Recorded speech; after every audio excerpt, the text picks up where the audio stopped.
मेरे ही पवित्र आत्माओं, सर्व सत्संगी भाइयों, माताओं, बहनों,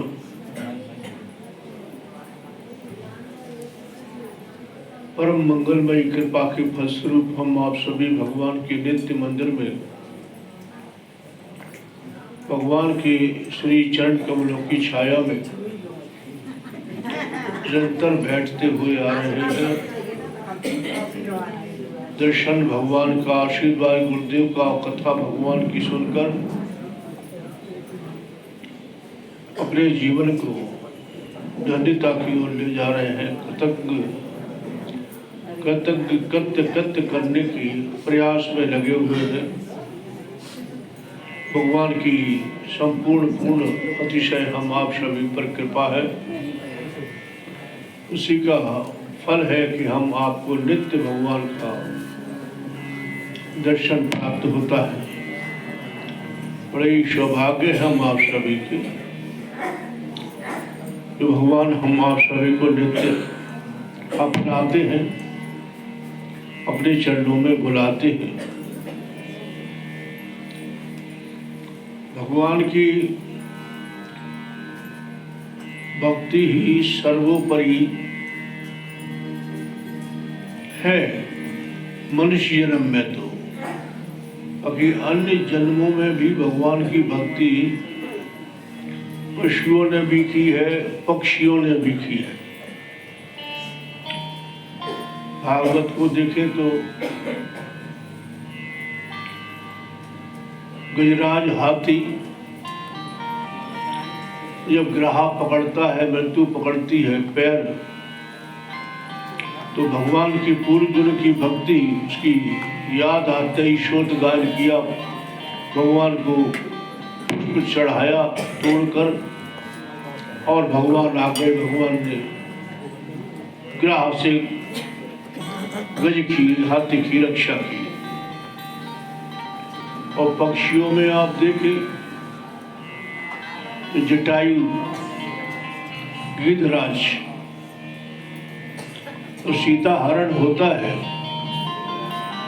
रावण हरण करके माता जानकी को ले जाता है। जानकी पुकार रही थी भगवान को, तो विरक्ति हुई, जानकी की आवाज पहचान के गिद्धराज जटायु, और एकदम रावण पर दौड़े। अपनी चोंच के इतने प्रवाह किए कि रावण का शरीर क्षत विक्षत कर दिया।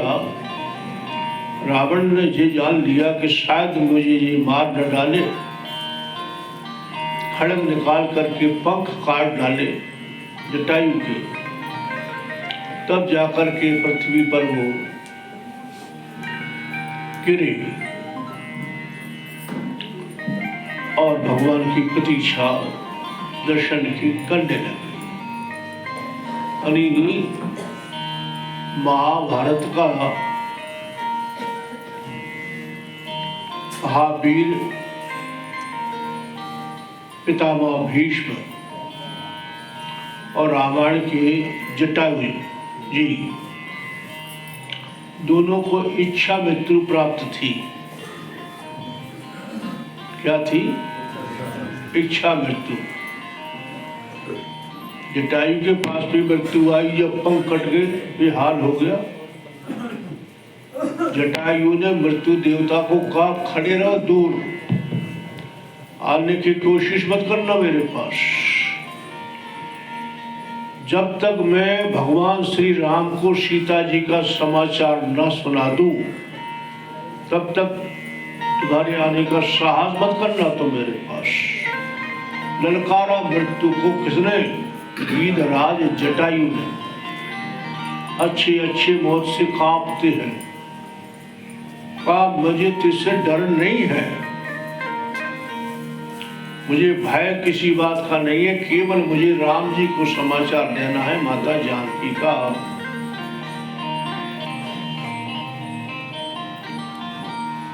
और उधर पितामह भीष्म को भी इच्छा मृत्यु वरदान था। अब भक्ति में फर्क क्या है? 18 दिन तक पितामह भीष्म बाणों की शैया पर पड़े रहे, सारा रक्त बह गया। इच्छा मृत्यु वरदान है, चाहे वो 50 साल तक और चाहे तो पड़े रहे शैया पर, जब तक वो न चाहे तब तक मृत्यु हो नहीं सकती।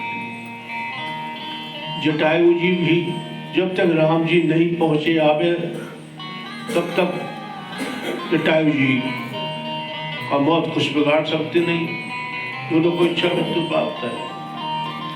अब फर्क कितना है जटायु जी की भक्ति में और पितामह भीष्म की भक्ति में? पितामह भीष्म को भी इच्छा मृत्यु वरदान है, लेकिन 18 दिन तक शरशैया पर पड़े पड़े आंसू बहाते रहे, रोते रहे। उन्हें भी भगवान कृष्ण का दर्शन हुआ है, पितामह भीष्म को।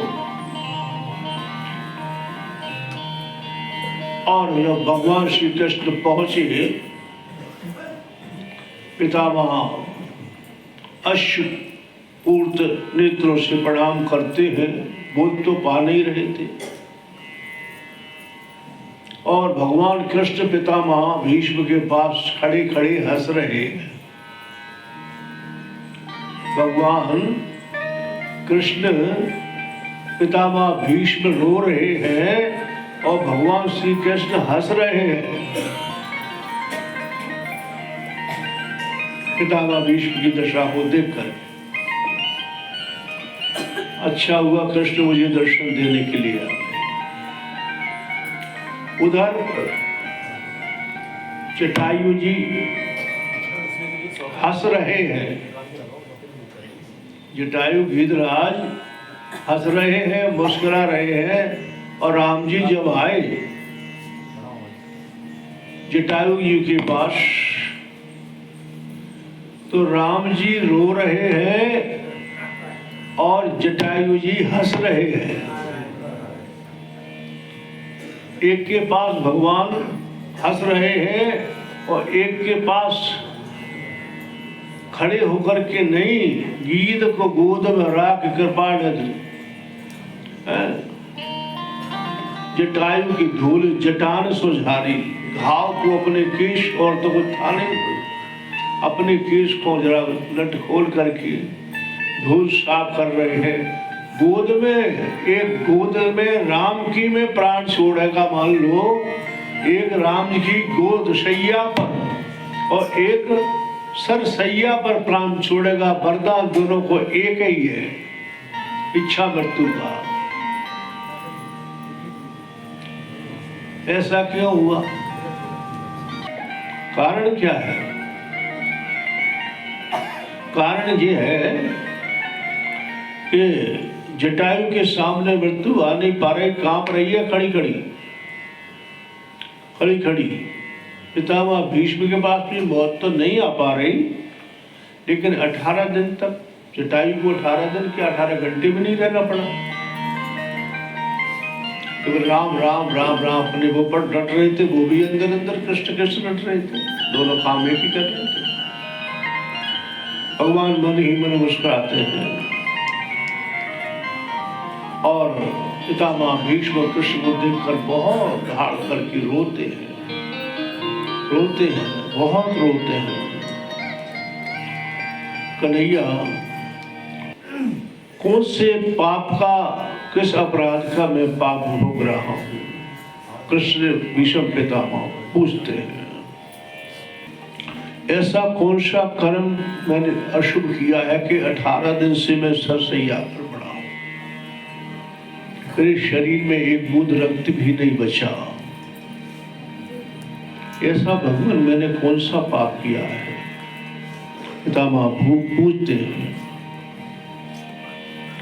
तब भगवान कृष्ण ने बताया कि पितामह, बात ये है कि आप सामर्थ्यवान थे। भरी सभा में द्रौपदी का अपमान हो रहा था दुशासन के द्वारा, तो आप चाहते तो दुर्योधन और दुशासन दोनों को ललकार के भगा सकते थे, मेरे सामने ये दृश्य देख सकता, हटो यहाँ से, भागो।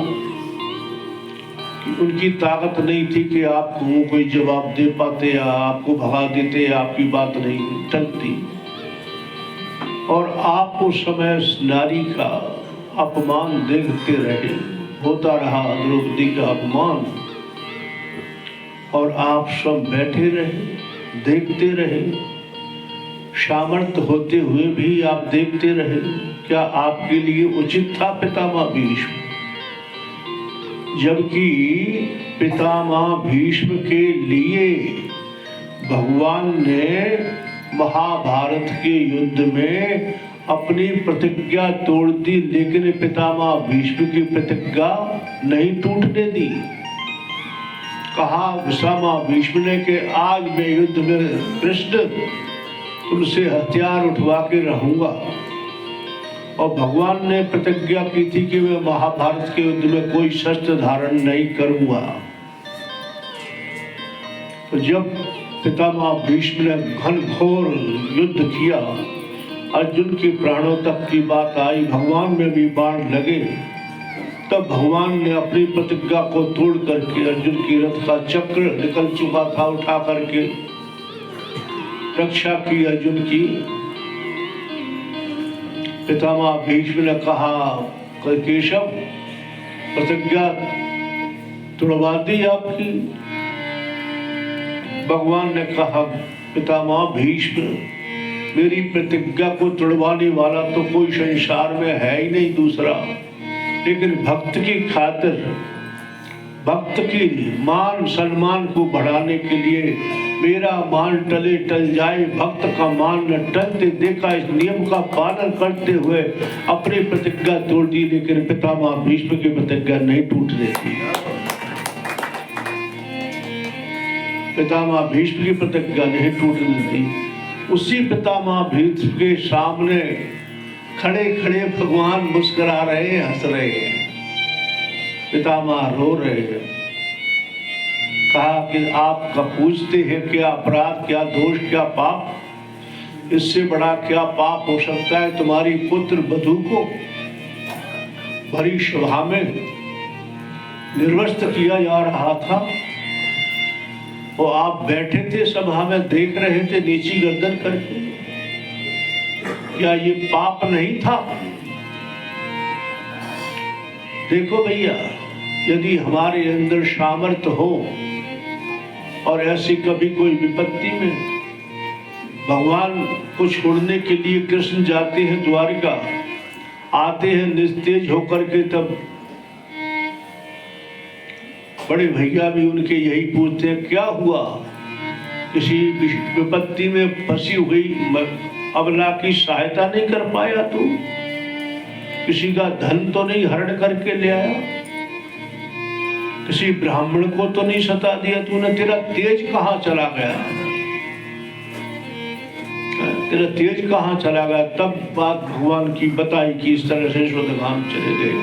मतलब कहने का सामर्थ्य हो और किसी के सामने कोई अपराध किसी के साथ कर रहा हो, जघन्य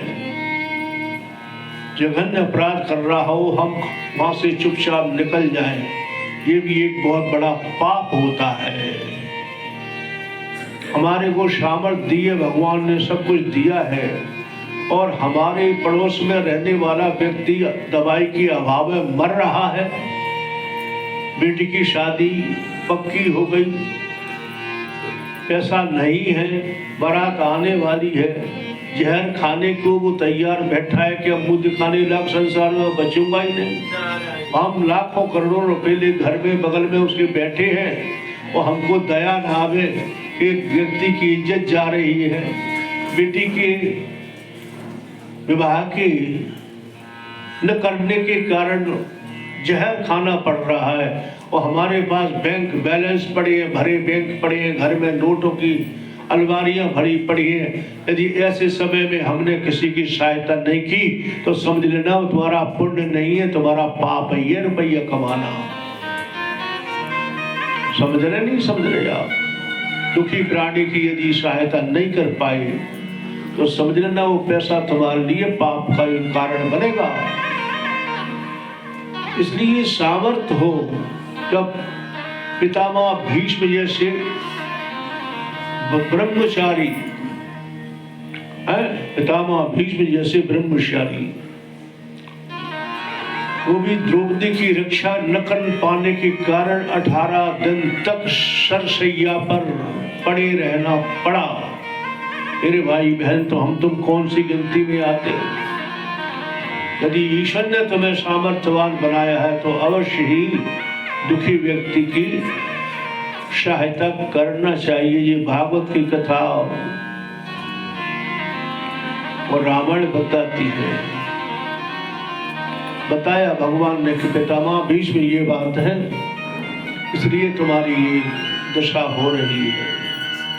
अब क्या हो सकता है, समय चूक पुन क्या पछताने, अब तो कोई लायक ही नहीं बचे हो। और भगवान श्री राम जटायु जी के पास जाते,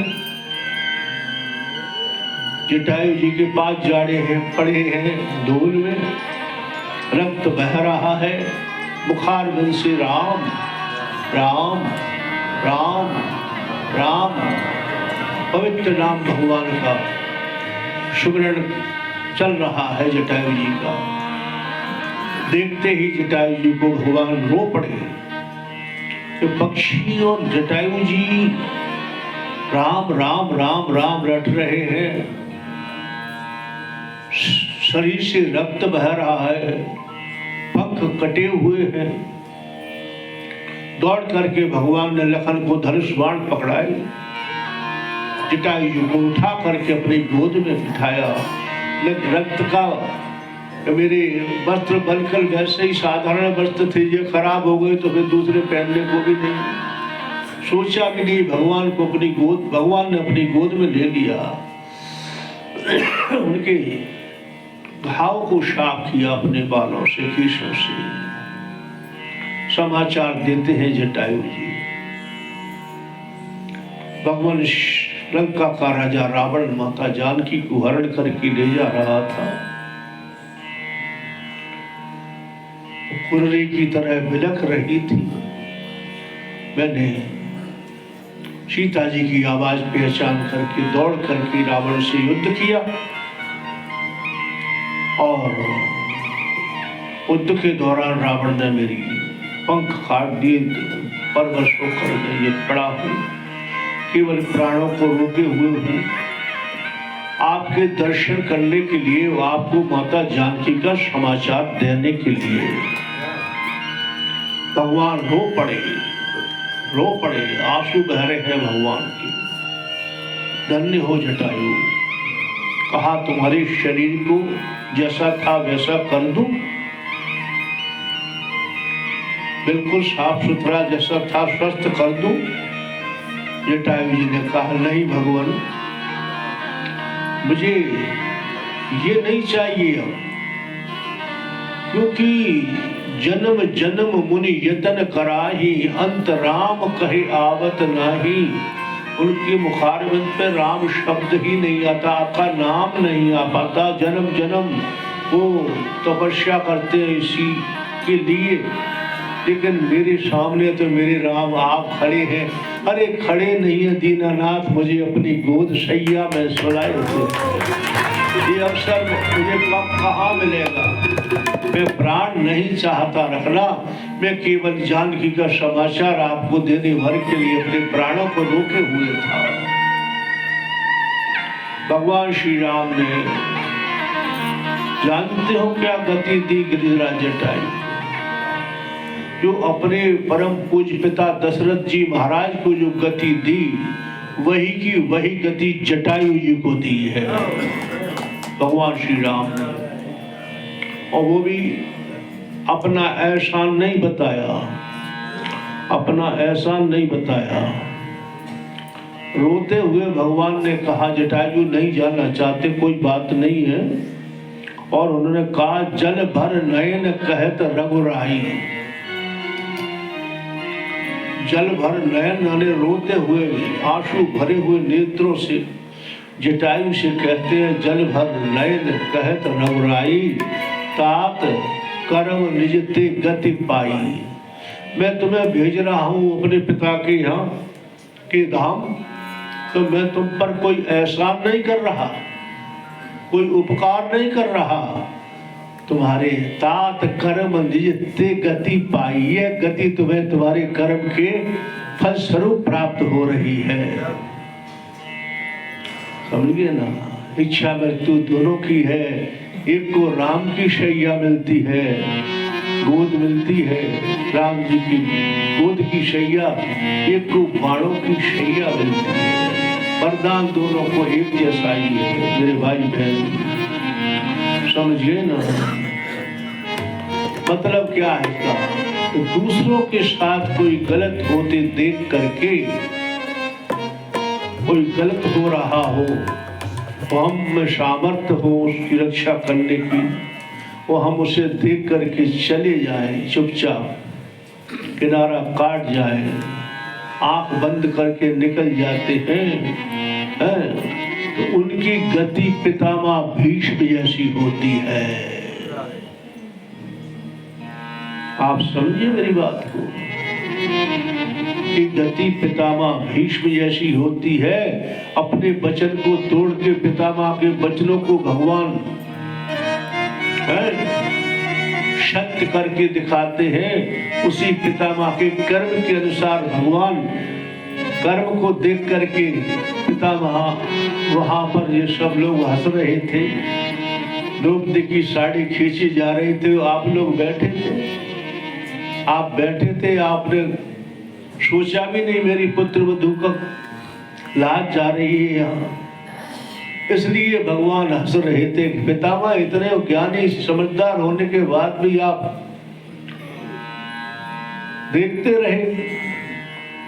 रहे, क्यों मुस्कुरा रहे हैं? भगवान ऐसे भक्त की मृत्यु पे तो भगवान को रोना चाहिए, लेकिन नहीं, भक्ति हम कर रहे हैं उसका फल भी भगवान दे देते हैं। दिया है पितामह भीष्म को, अपना वचन तोड़ दिया पितामह भीष्म के वचन पर, लेकिन कर्म की जहां बात आती है तो भीष्म पितामह को भोगना ही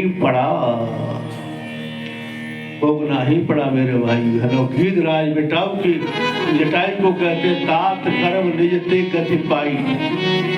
दशरथ जी का धाम देकर के कहते हैं स्वर्ग में पहुंचा के कि मैंने तुम पर कोई एहसान नहीं किया जटायु जी, आपके कर्म के फल स्वरूप तुम्हें ये गति प्राप्त हो रही है। जाओ मेरे पिता दशरथ जी है, उनको मत बताना कि सीता का हरण हो चुका है।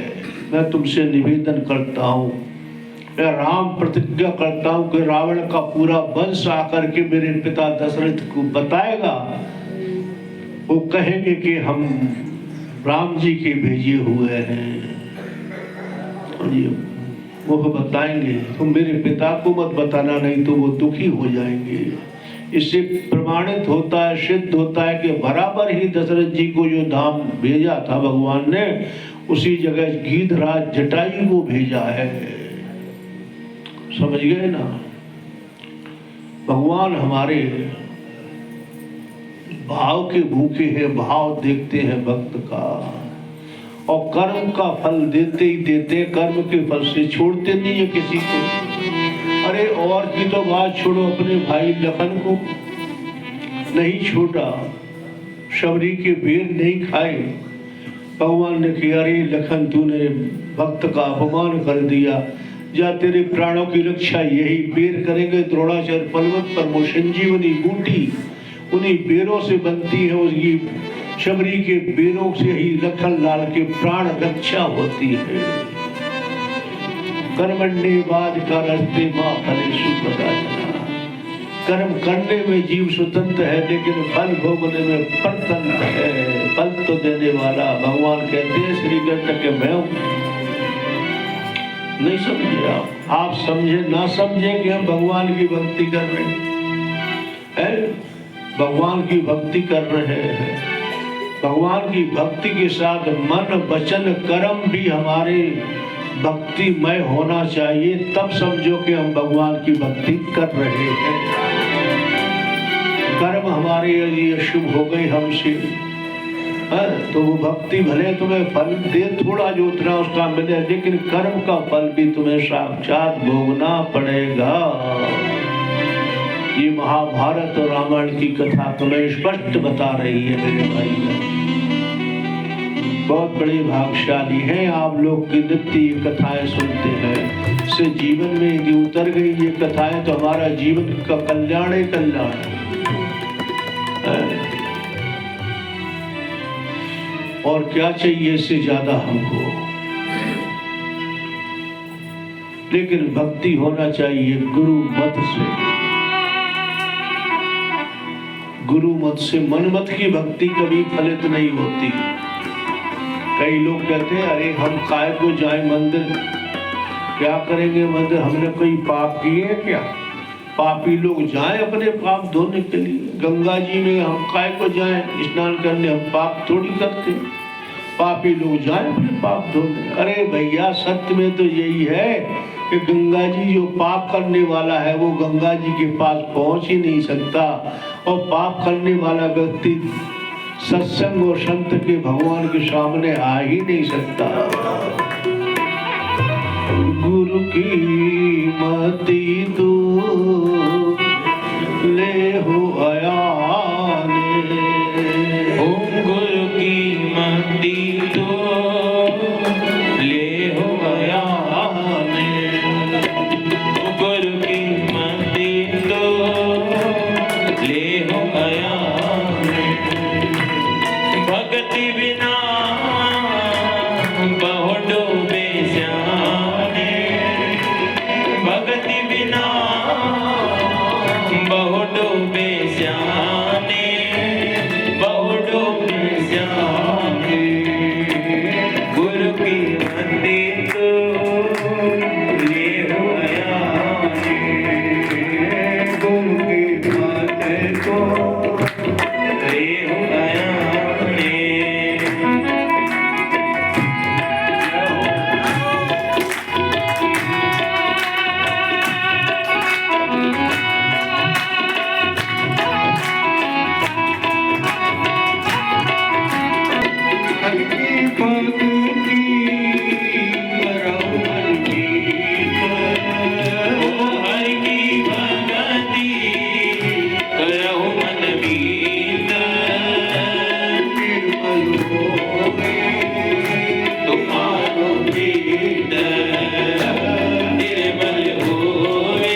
ले आया